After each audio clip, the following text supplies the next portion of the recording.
top of the world.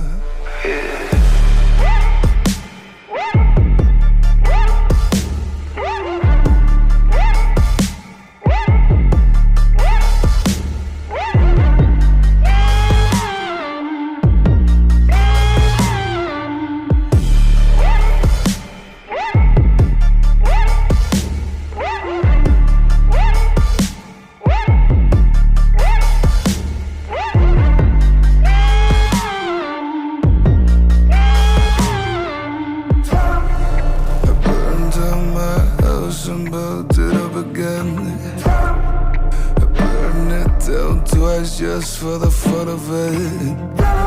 So much money, I don't know what to do with it.